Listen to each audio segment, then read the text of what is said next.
வாழ்வுக்குரியதாக மாற்றப்படுகிறது. அதனால தான் இந்த சிலுவையை நாம் எல்லா இடத்துலையும், நம் கோயிலையும் சரி, நம்முடைய உடல்லையும் சரி, அந்த சிலுவை அடையாளத்தை நாம் ஏற்கு போட்டுக்கிறோம் என்றால் அது பெருமைக்குரிய அடையாளம். அது எதுக்கு? நமக்கு பெருமையை கொடுக்குற அடையாளம். எனவே தான் எல்லா இடத்திலும் கிறிஸ்தவர் தேவாலயத்தில் சரி நம்ம இந்த சிலுவையை நாம் போடுகிறோம். அதுவரை அது சாவின் சின்னம், அது இகழ்ச்சியான ஒரு அடையாளமாக இருந்தது. எப்பொழுது இயேசு ஆண்டவர் அந்த சிலுவையில் தொங்கினாரோ அந்த நேரத்திலிருந்து அது பெருமைக்குரியதாக மாற்றப்பட்டது. அந்த சிலுவை பெருமையின் அடையாளமாக மாற்றப்படுகிறது அருமையார்களே. எனவே கிறிஸ்து சிலுவையை பெருமையாக்கினார் என்று சொல்கிறார்கள். அடுத்தபடியாக அந்த சிலுவையில் தொங்கினருக்கு இன்னொரு அடையாளம், அவர் தன்னை வெறுமையாக்கி கொண்டார். சிலுவையில் தொங்கும்போது என்ன செய்தார்? அவர் யார்? இயேசு ஆண்டவர். அவர் யார்? இயேசு ஆண்டவர் அவர் யார் சொல்லுங்கள்? அவர் கடவுள் தானா? ஆனால் கடவுள் தன்மையில் இருந்தவர் பாருங்கள், அவர் தன்னையே வெறுமையை ஆக்கி கொள்கிறார். எல்லாவற்றையும் இழந்து சிலுவை சாவை ஏற்கும் அளவுக்கு அவர் தன்னையே வெறுமையாக்கி கொள்கிறார். எப்பொழுது ஆண்டவர் இயேசுவிடம், கடவுளோடு நாம் ஆண்டவர் இயேசுவை தேடி வருகிறோமோ, எப்பொழுது இயேசுடைய சீடனாக மாறுகிறோமோ, எப்பொழுது இயேசுடைய பிள்ளைகளாக, கடவுளுடைய பிள்ளைகளாக மாறுகிறோமோ, அப்பொழுது நம்முடைய வாழ்க்கையிலே பற்றற்றதாக மாற வேண்டும். எதிலும் பற்று இருக்கக்கூடாது. பணத்திலும் சரி, சொத்திலும் சரி, எந்த ஒரு காரியத்திலும் பற்று இருக்கவே கூடாது. பற்று அற்றவர்களாக மாற வேண்டும். அப்போ கிறிஸ்தவர்களாகிய நாம் பாருங்கள், இப்போ நீங்கள் கிறிஸ்தவர்கள் அநியாயமாக சம்பாதிக்கிறது தான் முதல்ல இருக்கான். இப்போ எப்படி சம்பாதிக்கலாம், எப்படி பணம் உண்டாக்கலாம், எப்படி இதுன்னா அவனுடைய எண்ணம் பூரா அதுதான் இருக்க ஒழிய, ஆண்டவருக்கு சொல்கிறார் நீ பற்றற்றவனாக மாற வேண்டும். அவர் ஒரு பணக்கார வாலிபன், அவரை தாழி நான் வந்து அவர் பார்க்குறான். உங்களுக்கு எல்லாருக்கும் தெரியும், வேதத்திலே இயேசு ஆண்டவரை வந்து பார்க்குறான். அந்த பணக்கார வாலிபன் சொல்கிறான், நான் மீட்பு பெறுவதற்கு என்ன செய்ய வேண்டும் என்று கேட்குறான். அவர் சொல்கிறார், நீ சட்டத்தை கடைப்பிடிக்கணும், சட்டத்தை கடைப்பிடிச்சா நீ மீட்பு பெறலாம். அவன் சொல்ல, நான் எல்லாத்தையும் ஒழுங்காக கடைப்பிடிக்கிறேன் ஐயா, எல்லா 10 கட்டளையும் அப்படியே கடைப்பிடிக்கிறேன். அப்போ சொல்லுவார், உனக்கு இன்னொன்று குறைபடுகிறது. என்னது? இன்னொன்று உன்னிடம் குறைபடுகிறது. உன்னிடம் இருக்குதெல்லாம் விற்று ஏழைகளுக்கு கொடுன்னுவார். நடக்குமா? யோசிச்சு பாருங்க. உங்கள் வேலை செஞ்சு ஏழைகளுக்கு கொடுக்கின்றார். அதான் ஆண்டோடைய சீடனுடைய அதை எதை குறிக்கிறதுனா, நம்மிடம் பற்று இருக்கக்கூடாது என்று சொல்கிறார். பற்றற்றவர்களாக வாழ வேண்டும். பணம் தான் எல்லாத்துக்கும் மேலேன்னு வாழக்கூடாது. பணம் நமக்கு தேவைதான், அவசியத்துக்கு தேவைதான். ஆனால் அதுவே தான் வாழ்க்கை என்று நிற்கவே கூடாது. பற்றற்ற தன்மையை சொல்கிறார் பாருங்கள். ஏன்னா அவர் ஒருத்தர் அந்த சீடன் சொல்லுவார், மார்க்கு படியம்மா 10:21 படி, மார்க்கு 10:21 படி.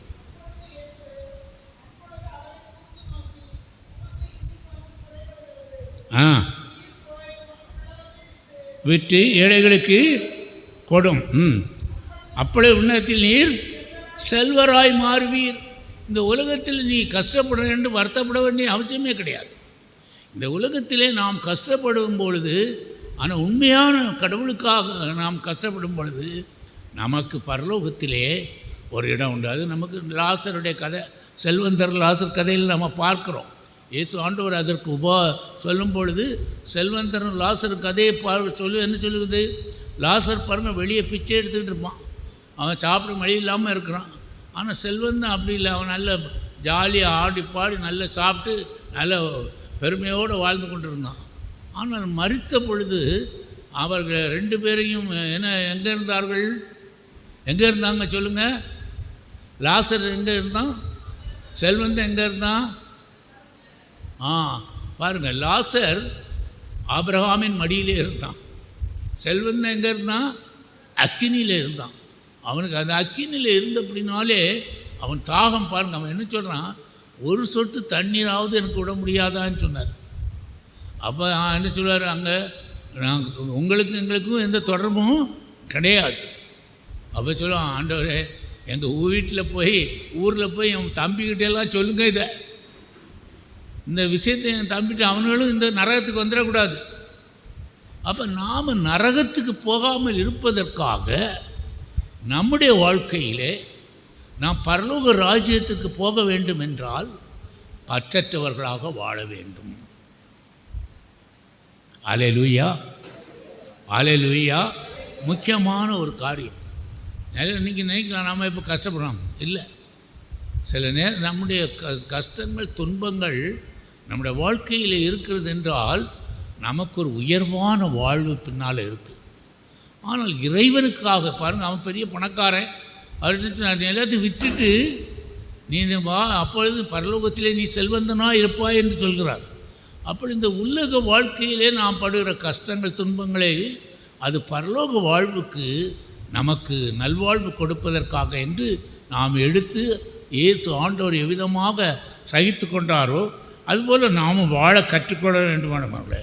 ஏனென்றால் ஆண்டவரிலிருந்து அவர் பாருங்கள், அதனால்தான் அவர் தன்னுடைய இரத்தத்தையே நமக்காக என்ன செய்தார், சிந்தினார். தன் இரத்தத்தை இந்த உலகத்தில் வந்த பொழுது அவர் இது ஒரு உடன்படிக்கையின் அடிப்படையிலே தன் இரத்தத்தை பானமாகவும் உடலை உணவாகவும் நமக்கு கொடுத்தார். ஏன்னா இப்படிப்பட்ட சிலுவையின் ஆண்டவருடைய அந்த சிலுவையுடைய மகிமை என்ன என்று நாம் இன்றைக்கு என்னுடைய சப்ஜெக்டே அதுதான். சிலுவையுடைய மகிமை என்ன, சிலுவைக்கு என்ன மகிமை இருக்கிறது என்று நாம் பார்க்க வேண்டும். முதலாவதாக சிலுவை தாழ்ச்சியின் சின்னம் என்று சொல்கிறார்கள். சிலுவை என்ன சின்னம் சொல்லுங்கள்? தாழ்ச்சியின் சின்னம். ஏன் அதை தாழ்ச்சியின் சின்னம் என்று கூறுகிறார்கள் என்றால், இயேசு ஆண்டவர் எல்லாரும் பாருங்கம்மா, அவர் யார்? அவர் கடவுள். கடவுளில் அவர் கடவுள் தன்மையை விட்டு இந்த உலகத்திலே மனிதனாக வந்து அந்த மனித தன்மையிலே அவர் சிலுவையை ஏற்கும் அளவுக்கு தன்னை தாழ்த்தி கொண்டார். கரங்களை தட்டுங்க. அவர் அந்த கடவுள் தன்மையிலே நிலைத்து நிற்கவே இல்லை. எப்பொழுது மனித உருவம் எடுத்தாரோ அங்கே தன்னை தாழ்த்தி கொண்டு சிலுவை சாவை ஏற்கும் அளவுக்கு அவரை தன்னை தாழ்த்தி கொண்டார் என்று வேதம் நமக்கு சொல்கிறது. படியுமா, அவர் இதுபடி பிலிப்பியர் 2:8 படியுமா, பிலிப்பியர் 2:8 பவுலடிகளார் ரொம்ப அழகாக எழுதுவார். ஏன்னா அவர் தான் நிறைய இந்த பிலிப்பியரை எப்பவும் படிங்க. அதை படிச்சிங்கன்னா உங்கள் வாழ்க்கையில் மாற்றத்தை பார்க்கலாம். வீட்டில் இருக்கும்போது இந்த வேத புத்தகத்தில் பிலிப்பியர்னு ஒரு அதிகாரம் இருக்குது. அதை நீங்கள் தொடர்ந்து படிச்சிங்கன்னா அதில் பல மாற்றங்களை அவர் சொல்வார். நம்முடைய வாழ்க்கையில் மாற்றம் இருக்கும். நம்முடைய வாழ்க்கையில் வேறு ஒரு வாழ்க்கை நம்ம காணும். கடவுளால் வழி நடத்தப்படுகிற ஒரு வாழ்க்கைக்குள் நம்மை வழி நடத்துவார். படியுமா,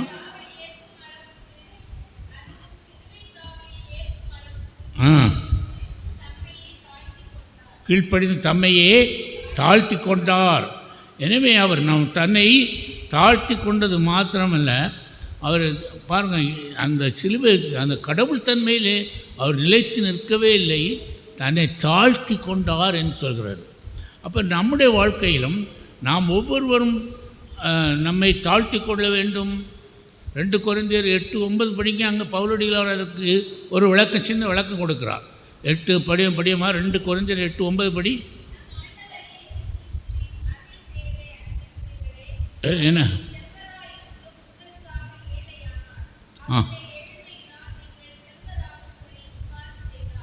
எதற்காக? நாம் ஒவ்வொருவரும் செல்வராகும்படி தான் அவர் இதை செய்தார் என்று சொல்லப்படுகிறது. நாம் ஒவ்வொருவரும் செல்வராக, நம்மளையெல்லாம் செல்வராக மாற்றுவதற்காகத்தான் ஆண்டவர் இயேசு தன்னை தாழ்த்தி சிலுவையில் அறைந்தப்பட்டார். நமக்கு ஒரு முன்மாதிரியை. நாம் எல்லோரும் இந்த உலகத்திலே நலமாக வாழ வேண்டும். நாம் இந்த உலக வாழ்க்கையிலே மகிழ்ச்சியாக வாழ வேண்டும்.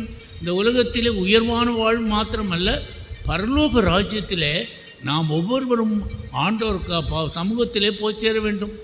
எனவே அது அவர் ஒரு முன்மாதிரியாக அவர் தன்னை தாழ்த்தி கொண்டார் என்று நம்மை செல்வராக்குவதற்கு அவர் தாழ்ச்சியை அடைந்தார். தன்னை அவர் தாழ்த்தி கொண்டார் இயேசுன்னு சொல்லுவார். அப்போ நம்முடைய வாழ்க்கையிலும் நாம் குடும்ப வாழ்க்கையில் எல்லோரும் என்ன பாருங்கள், பல நேரங்களிலே நாம் இந்த எடுத்துச்சாடல் இருக்கக்கூடாது.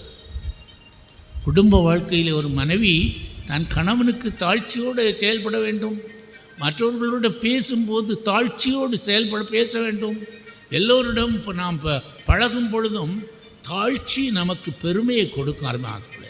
பல நேரங்களில் இந்த தாழ்ச்சி இல்லாததால் குடும்பங்களிலே சமாதானம் இல்லை. பல நேரங்களில் கணவன் மனைவி இடையே ஏற்படுகிற பிரச்சனைகளுக்கு இந்த தாழ்ச்சி இல்லாத தாழ்ச்சி என்ற புண்ணியம் நம்மிடம் இல்லாததால் தான். பாருங்கள், பிள்ளைகள் சொல்படி கேட்பதில்லை, தாய் என்று கீழ்ப்படிந்து தாழ்ச்சியோடு நடப்பதில்லை. அதனால் வீட்டில் பிரச்சனைகள்.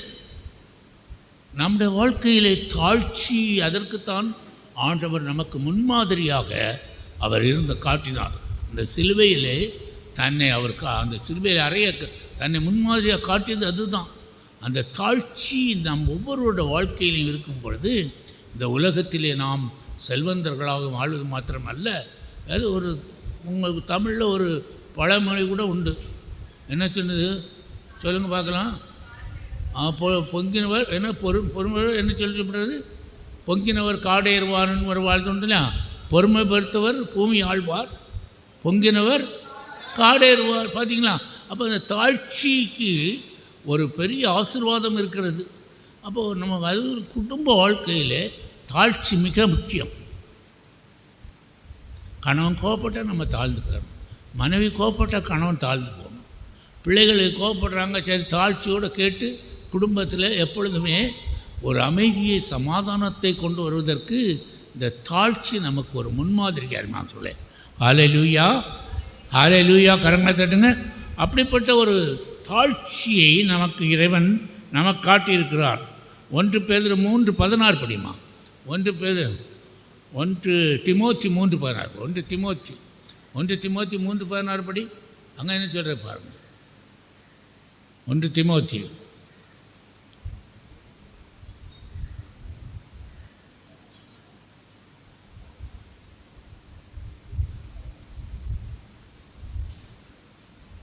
வச்சுக்கிறப்பா அப்படி. 1 திமோத்தி 3:16.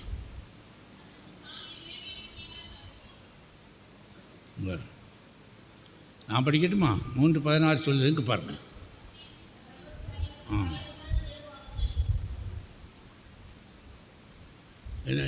என்ன போட்டிருக்கேன் பாருங்கள். 1 திமோத்தி 3:16 15. நமது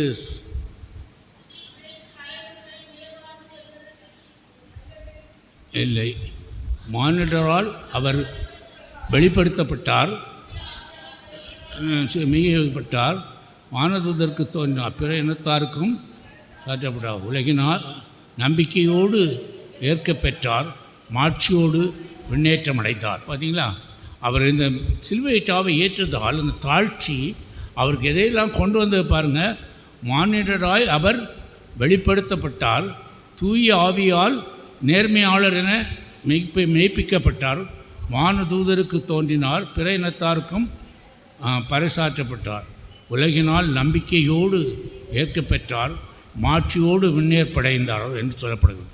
எனவே ஆண்டவர் இயேசு சிலுவை சாவை ஏற்று 3ஆம் நாள் அவர் உயிர்த்தெழுந்து மாட்சிமையோடு முன்னேற்பை ஏற்படுத்தார்.